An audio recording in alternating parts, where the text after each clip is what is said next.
Rudiana masuk jaringan Hotman Deddy Mulyadi. Keluarga terpidana lapor jika ada bukti. Atensi Prabowo. Kehadiran Rudiana di pers conference yang digelar Hotman Paris dan keluarga Vina Cirebon pada Selasa 30 Juli 2024 terlihat aneh. Netizen menilai Rudiana masuk perangkap dipasang Hotman dan Deddy Mulyadi. Sebab Deddy Mulyadi sendiri menegaskan dia memperjuangkan dan mengungkap tabir di balik kasus Vina ini atas restu Presiden terpilih Prabowo Subianto.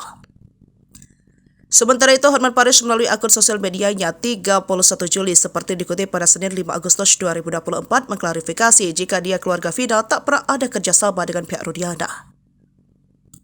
Menurut Hotman, Rudiana sudah lama memintanya menjadi kuasa hukum namun ditolak. Maka dia mengungkap kronologi mengapa Rudiana bisa hadir di press conference itu karena ada telepon dari Putri Maya Rumanti, salah satu pengacara yang tergabung di tim pengacara Vina. Dari pagi, Rudiana minta via pengacara Putri memohon agar bisa hadir di konferensi di Cirebon dengan keluarga Vina. Disaksikan di seluruh wartawan. Malasan itu saya hajar dan saya cecar dengan banyak pertanyaan kepada Rudiana, ujarnya. Maka dengan tegas, Hotman mengatakan kepada pihak yang tersakiti jika benar ada bukti sesuai dengan sidang pra-peradilan segera bikin laporan polisi, laporkan Rudiana kepada kepolisian. Kalau Anda bisa membuat dia, Rudiana menjadi tersangka akan memperkuat permohonan PK. Kalau ada bukti, segera laporan ke polisi. Jika ada bukti, laporkan dugaan penganiayaan tersebut. Kalau ada bukti, maka permohonan PK akan semakin kuat. Itulah bukti kami tidak mendukung Rudiana, ujarnya. Sementara Deddy Mulyadi saat berbicara di program Justice Talk Show di Universitas Kristen Maranatha, Bandung, Jumat 2 Agustus 2024 membantah mempolitisasi kasus Vina untuk pencalonannya sebagai Gubernur Jabar. Justru dia mengadvokasi kasus 7 terpidana ini membuatnya nyaris batal nyalon gubernur.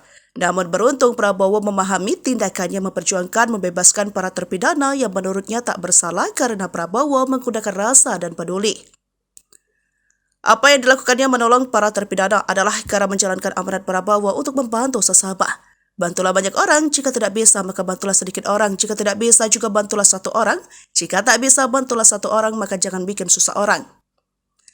Saya ini mengamalkan itu karena saya mengamalkan itu. Rekomendasi saya jadi cepat untuk pimpinan saya Prabowo Subianto, kalau yang lain nggak jadi saya dicalonin, kata Deddy.